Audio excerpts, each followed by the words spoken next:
Clayton J. Nave Jr. From Madison County, Alabama. And my story to the congressman is one of corrupt judicial system, of a fit parent that continues and has continued to try to take care of his children until the courts have made it impossible to do so.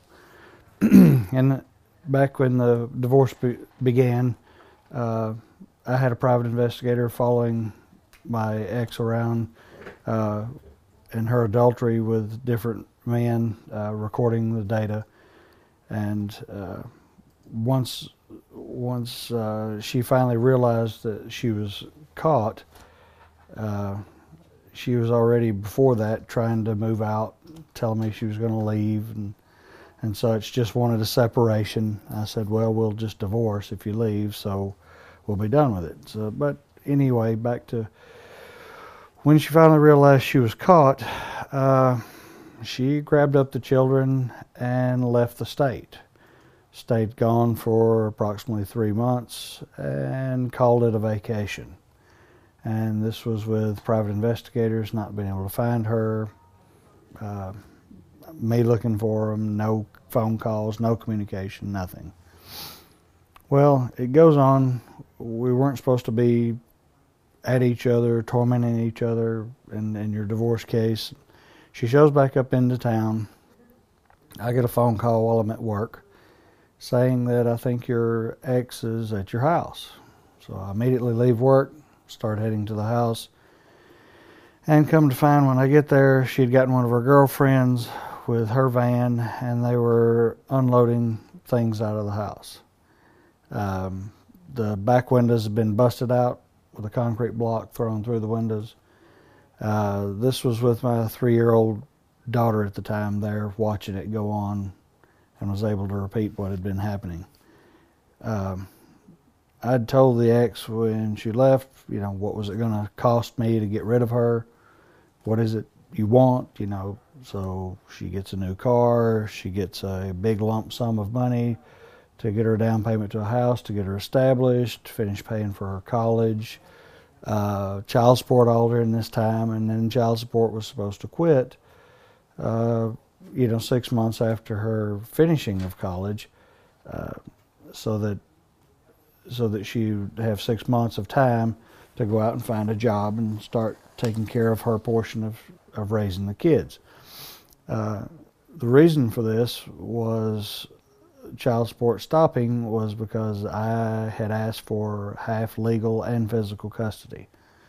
This was the only thing I asked for. I didn't want anything possession-wise, didn't care, didn't matter, just the children. So, as we're finally getting to court, she somewhat agrees to this right before we walk in, and this is the way it progressed for a while. Well, after the money started to run out, and of course she was ready for more money, things were shutting down, we're back in court again, and she's filing for custody. And the judge is, dragging us in, charging money for discoveries and mediators and of the like, and gets into court and basically holds me in contempt of court. No custody changed at that point, but held me in contempt of court because he said that she decided to take extra classes, so I had to extend my time because she had changed her mind. So basically whatever she decided, I was a checkbook. So after the contempt of court, I filed for an appeal. During this time, I had delivered the money the judge said I was supposed to pay to my attorney, and we were requesting to hold that until the appeal was finalized. But in the meantime, he had sent somebody to the bank and removed $12,000 from my account. No notification, no paperwork, nothing, just the money was gone, and I happened to walk in and find out about it. Well, I called my attorney. My attorney got on the phone and back and forth, and they returned the money back. And once the appeal had went in front of the appeals court, they ruled that I was not in contempt of court and said that money would not be returned back to me because I had not asked for it, which the transcripts to the appeals specifically requested to give me my money back from taking it since I did not owe it. So a year or so goes by. We're having trouble with our oldest son. He's coming to me saying that Mama's doing drugs. I'm finding drugs in the house. There's different men sleeping in the, in the bedroom with her mother. He can't sleep at night because of the headboard banging against the wall and her screaming, "Oh God, F me." So these were the things that my oldest was telling me what was going on in the house over there during the half the time of custody they were spending with her. Well, I told him, we can maybe talk to some counseling or, some people at the church and see what, but you really need to try to talk and work it out, with your half and half custody. He said, "Well, I don't want to stay over there." I said, "Okay." So I took our oldest to talk with, some counselors and such, and DHR at the time drove by to investigate. Well, when they drove by to investigate on that afternoon, which was a Thursday evening, they left, and as soon as they left, she jumped in his case, screaming and telling him to get out of her house. He was not welcome, did not want him there, type of things, and started again the next morning on him again. That Friday afternoon, I didn't know any of this was going on, but that Friday afternoon the phone rings and I couldn't get who was on the other end. The phone was slapped out of his hand. She drove our oldest over to my mother's house and pulled up in the driveway, and when he stepped out, my mother had went to the door to see who, what was going on, and as soon as my mother opened the door and my ex saw my mother standing there, she backed out of the driveway and drove away. There was no communication, no attempt to communication with my oldest. I went and filed paper. I didn't know what to do with anything except I went and filed for custody. So we went to court. He told the judge his story and told the judge there's no way he would go back over there. She stated, well, if that's what he wants, that'll be okay. Just let him stay with his dad. So they give me custody, and this was a year later, and I'd requested for child support for that time. Nothing. It was, no, you're not going to get child support, so any back pay or anything, but the ex was ordered to pay for child support, a small portion from that point forward, which I received in bits and pieces, never got child support, just randomly, this, that, and the other, but at least the child was, getting over things and moving on. He has since went to the Navy, 4 years in the Navy, come out of the Navy, and is working, to set his career path and make his decisions in life, and so he's doing just fine. The other two children still ended up, even after this, going with half and half custody, and I had requested for custody of the younger two after DHR had made a report to Judge Williams, Bruce E. Williams of Madison County, that the kids were being placed in danger.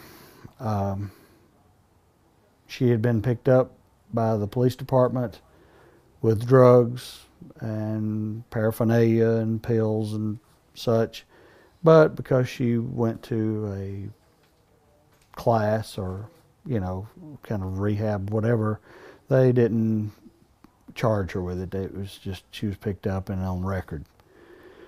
Well, all this with DHR and such went right past the judge. He ignored it. He paid it no attention. He was not happy that that his contempt of court had been overturned in his face. So that's a corruption that continues with this judge. A rotation of judge in Madison County is a joke. It never happens. You're stuck with that judge from the time you get a divorce until however many years later. We're at year 12 and we're going back in for a fourth time. After this, the middle boy was being promised the stars and the moon by the ex. I've raised my kids to know about farming. We kind of work a small little farm for a U-pick farm where the kids, learn about work, they learn about financing, they learn about public and meeting with people and interactions, and not just school. So it's actual real life. But being raised on a farm, we worked some. It wasn't every day. It wasn't 40 hours. It wasn't even close to something like that. It was a few hours, 3-4 days a week. Not major. A little grass cutting, that type, weed eating, that type of stuff. But he didn't want to do any of those things. He didn't feel like he's supposed to do any kind of chores or helping with the farm or anything. So she promised him moon and stars, talked him into making false statements about being scared, feeling like he was in prison. It was all the key words that the attorneys were feeding to the child. You could tell that. So we had to go to court for the middle boy, and they removed him. I told them no, they couldn't, and they did it anyway and handed me child support to pay. Then this was even with the daughter sitting there telling the court and the judge that our middle boy was telling lies. These weren't truths. I admitted to the court that the boy will lie about things. He said he lies about things. The ex-wife even said he lies, but nobody wanted to hear it. It was just a money game to get collections from me so that the state could receive money. Then about a year later, the youngest, which is our daughter, starts becoming of that 14 kind of age, getting close to the 14 kind of age, and with another promising moon and stars, bribing them with thongs, push-up bras, telephones, those type of things. She wants to go and stay with her mother all the time instead of the half and half custody. Well, I said, no, we're not doing that. We're just going to finish our time and, be together and have your father. Again, this was around the age of 14. I'd found her mother sending a phone over to the house, a cell phone that she had gotten our daughter. When I monitor any internet or phone type usage, and after finding the phone, looked into it, and there was sexting going on. She was sending pictures, writing sex talk to different little boys about what they were wanting to do together, type things, which I do not believe at that age for sure should have anything to do with any of it. I got a hold of the attorney, I confiscated the phone, I give it to the attorney. We recorded all this data, sent it over to the ex-wife's attorney and notified them what was going on. This is why the phone was confiscated. This happened 3 times. Before, it came down to, after confiscating the phone like the 3rd time, while the daughter was over at my ex's house. They had taken her and the middle boy over to a skating ring, and I guess they had lined it up since they had the phone. And she snuck out of the skating ring and was caught on her knees giving oral sex to a boy out back at the age of 14. Again, this was after notification several times. So the ex-wife calls on the phone wanting to work this out. There's problems. We got to watch over our daughter, which was only a lead-in to her trying to line up counselors and whatnot behind my back without invitation or me knowing about it, to try to get the daughter to say she wanted to come stay with her. So as it evolved, the daughter didn't want to follow the rules of the house. She wanted to go where mommy doesn't watch her and doesn't parent her, and so she decides she wants to go over there. They file for a pendant delight. This was the second pendant delight that Judge Williams had granted to my ex, and I'd been denied once before when Matthew was dropped in my lap. So again, it's a lopsided, one-sided prejudice of a judge. The daughter was still going back and forth half custody, and they were trying to serve me papers, and had sent people coming at me in the middle of the night, blocking the road, running at my vehicle, trying to serve papers. I didn't know who these people were, but anyway, they were trying to serve me.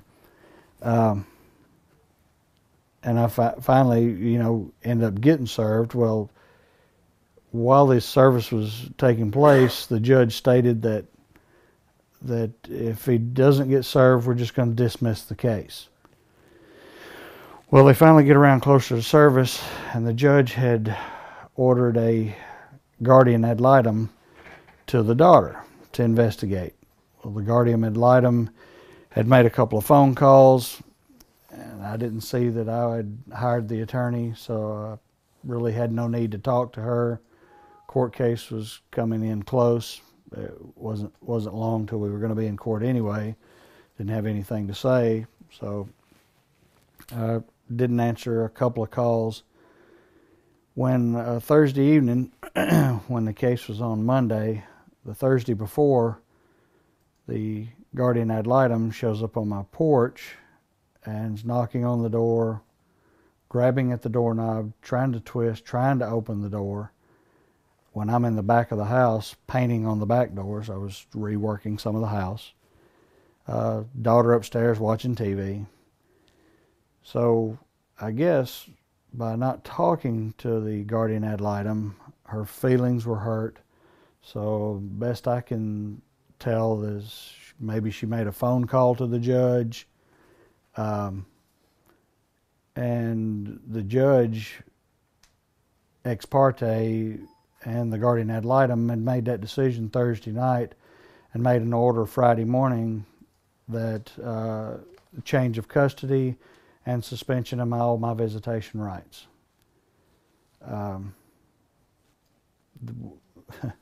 They came that Friday, which the court still was on Monday.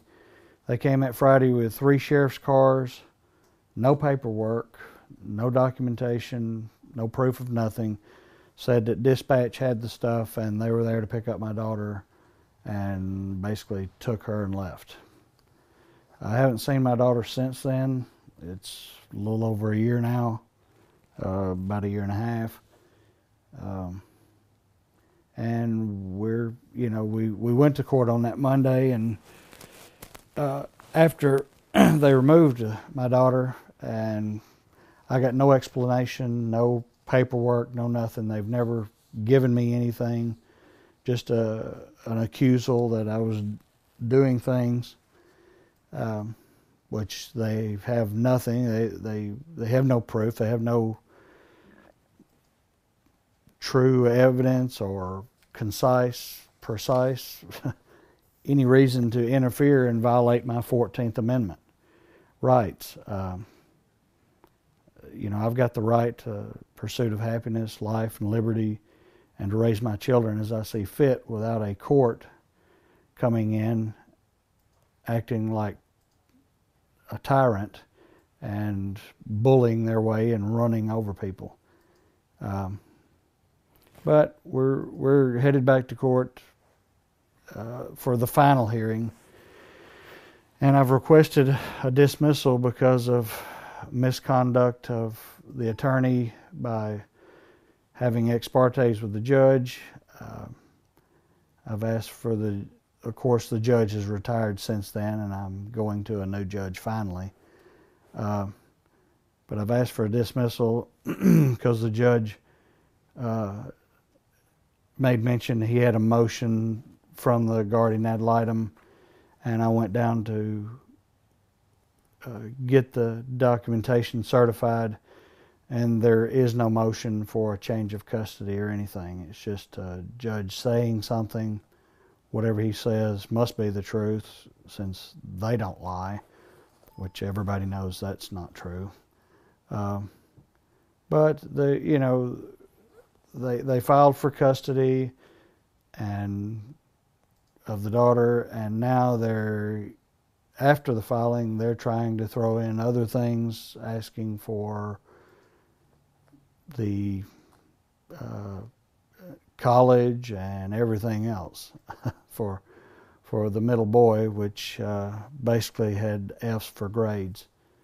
My daughter used to be an A-B student, more A's than B's, and now seems to do nothing but come up with C's, D's, and a few F's along the way, and they said that was because of the divorce, but this is the second year she's doing it again.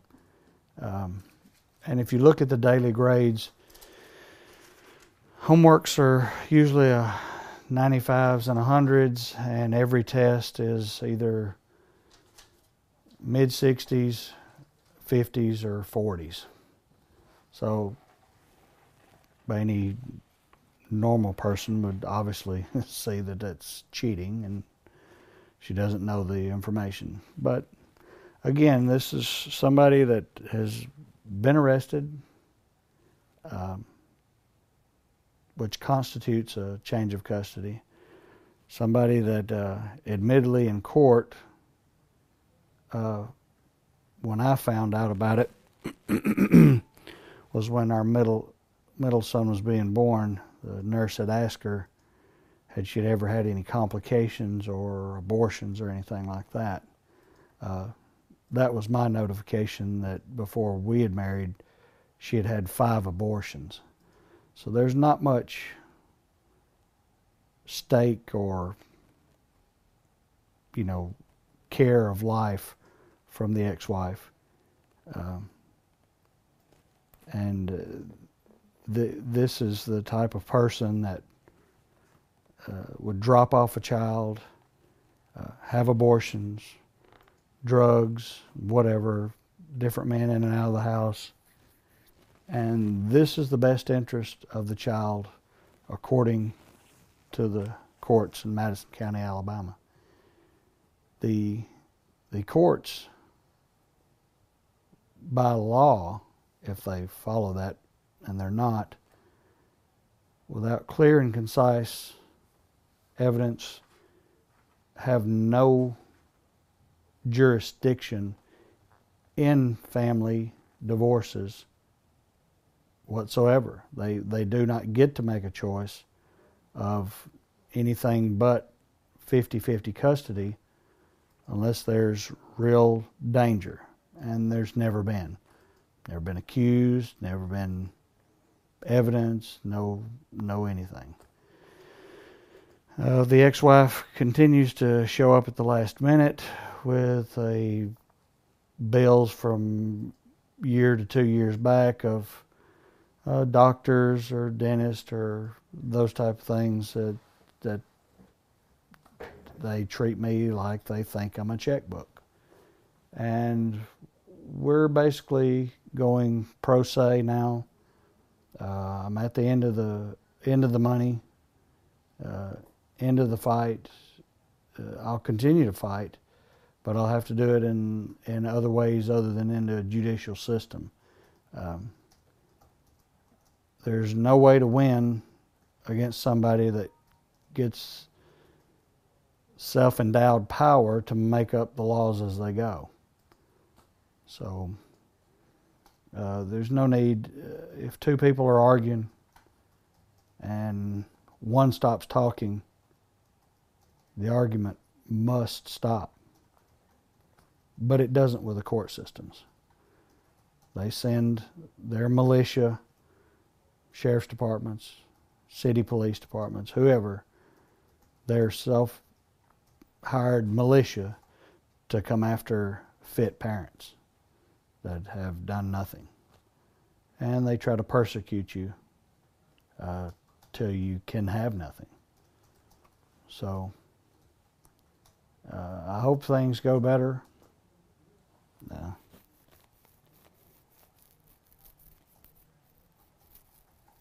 And it's the children that suffer.